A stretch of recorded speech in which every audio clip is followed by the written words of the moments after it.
Hey guys, in this video I want to talk about some of the most complex RPGs, and of course explain some of their mechanics and why they are so convoluted.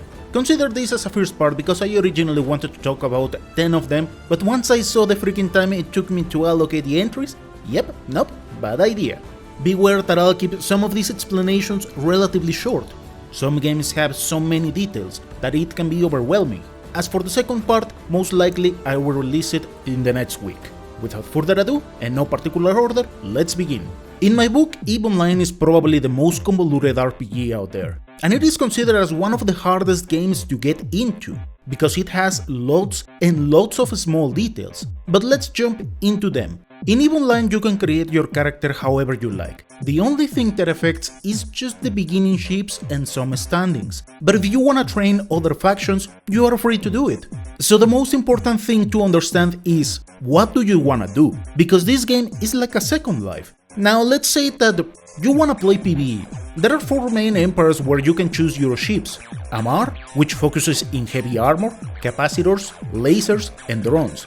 Galente are also into armor, but they are a bit more agile, focusing in repairers, hybrid guns and drones. Caldarians use heavy shields, really slow ships, and the longest ranges with kinetic missiles and railguns, while Minmatar is like a Swiss army knife, having fast ships that sometimes can have shield, armor, projectile turrets, missiles, drones and so on. There are other factions too, but they require specific skills or combination of skills.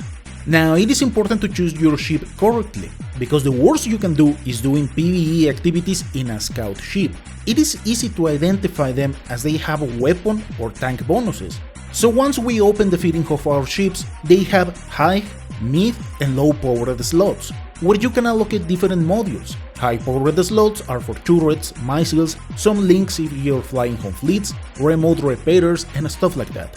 Your mid slots are for shield, afterburners or micro warp drives to fly a bit faster, some computers to improve your weapons range, accuracy and batteries. And your low slots are for armor modules, repairer, whole stuff like inertia, cargo expanders.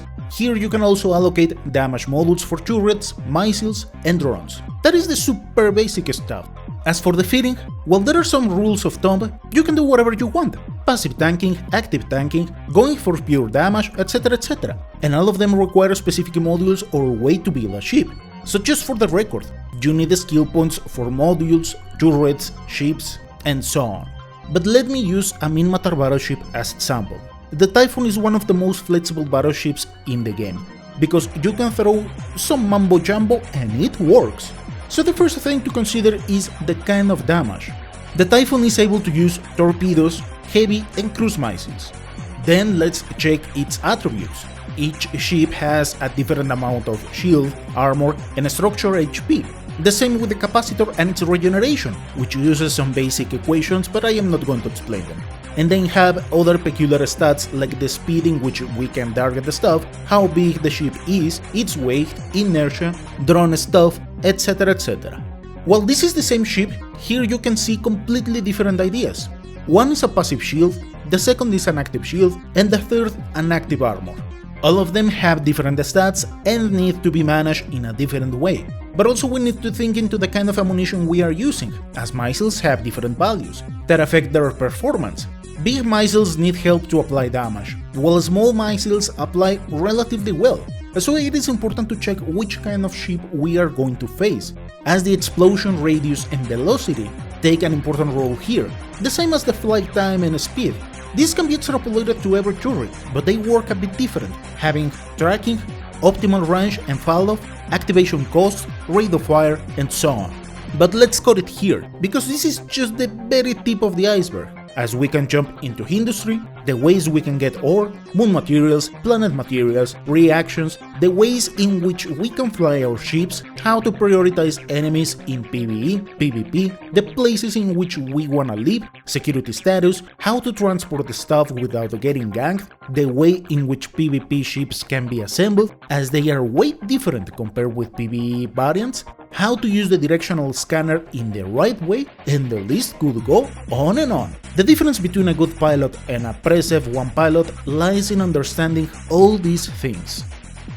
In the second entry I want to talk about Divinity Original Sin 2. because this is another game where just by exploring the most basics, we can talk hours upon hours. In this case, I'll leave the character creation aside, but it is quite important, because through the MC is that most interactions are going to happen. Plus some dumb things like if your character is an erudite or stuff like that. It is way easier to get information in some ways, while others definitely trigger a lot of fights left and right.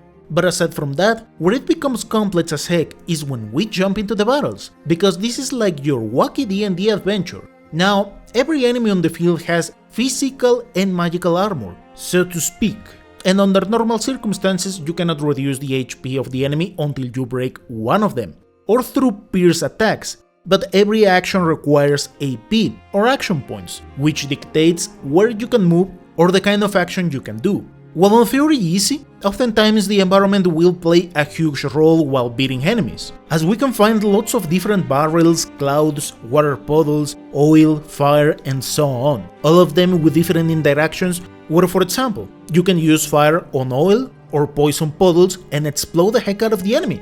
Combine that with lack of armor and you will not just deal a decent amount of damage, but you will also burn them. Now with this in mind, there are other many combinations like electric attacks with blood or water, ice moves on water. Oh, but guess what? I have a character that is able to use curses on poison clouds. Well, you get the idea. The whole combat in this game is tactical in every step of the way, turning some challenges into nerve-wracking moments, where you take lots of minutes to actually decide if it is worth taking certain actions. Of course, that is just the tip of the iceberg, because we can also take different routes, depending how we build our character.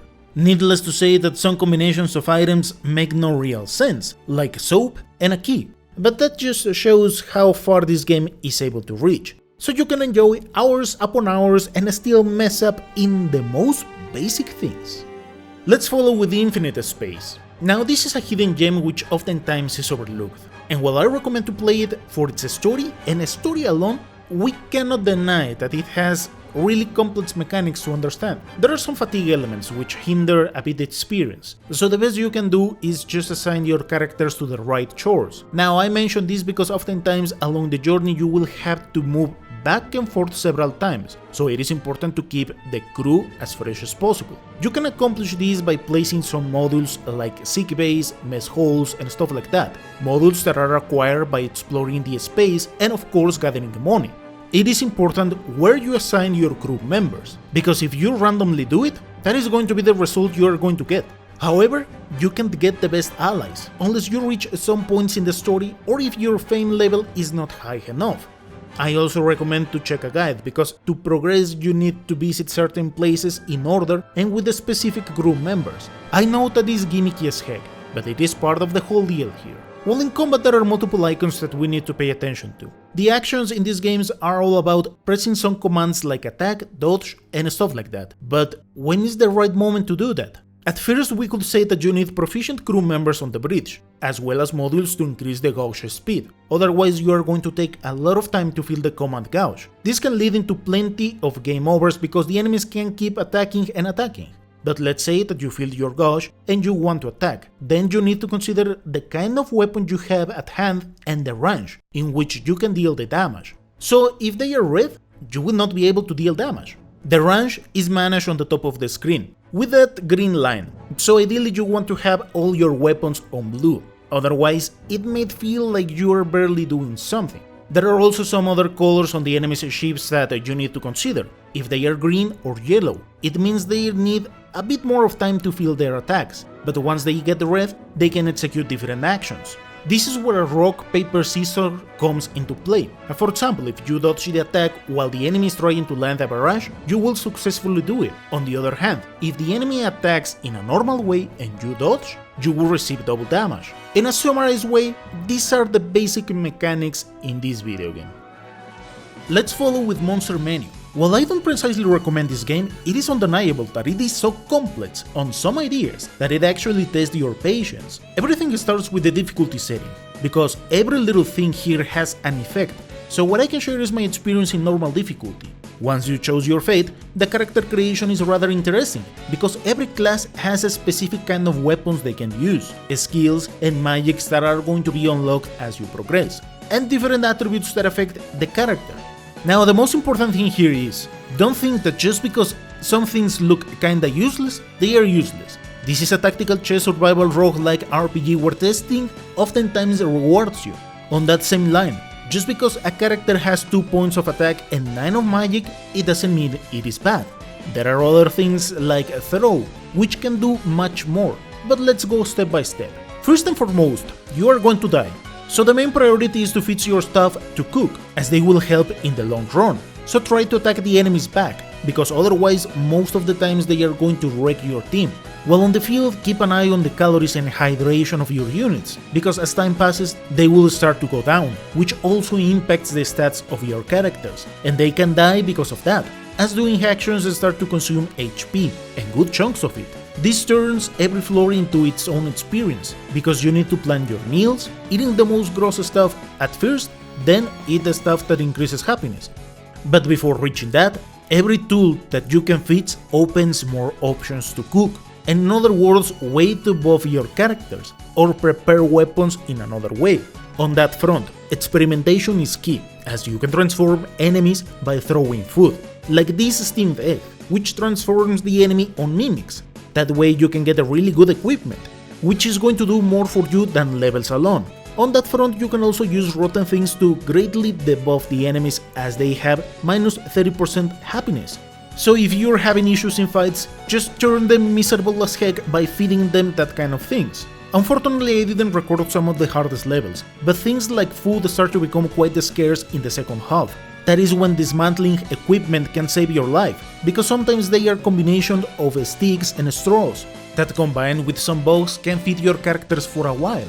And this is where management turns into the most crucial thing, as sometimes you need to preserve food by keeping it as a weapon or equipment. You also need to decide which enemies are good enough to increase the most levels, when to leave the floor to fill your characters, when to consume down enemies in the field, repair your stuff, and so on. While on paper it sounds interesting, then again I don't recommend it, but you can watch the review in case you want to know more about this game. And let's finish this first part with Path of Exile. Since 2013 this game has received different updates and things that have been improved, but once we begin this entry, the learning curve is a bit steep. There is no defined character progression, at least if you're doing things without guides, because you can improve characters pretty much however you like. So the first step is getting our unit, which can be a Marauder, Ranger, Witch, Duelist, etc, etc. This gives us an idea of what to do with a character, as they have 3 prime attributes, which are Strength, Dexterity, and Intelligence. So we could say that some are pure characters, focusing in one of these attributes, while the others are hybrids. Of course, all of them with their respective upgrades. For example, the Marauders can ascend into Juggernauts, Berserker, and Chieftain, all of them working in a different way, and like that, each class has peculiar ways to advance. However, where it can get really complex is once we open the skill tree of the game. Because while we begin in a specific place, you can pretty much train your character in whatever the heck you want. Compared with other RPGs where the moment you see a class on the field, you more or less have an idea of what they are going to do, as oftentimes there are like 2-3 builds for each class. Nonetheless, here you can build your character in a lot of ways, and make them work. But the thing is that you need to properly understand which skills you need for whatever you're creating. Now, the character creation is not limited to the skill tree. Like, oh yeah, my witch has this set of magics, because she's a witch.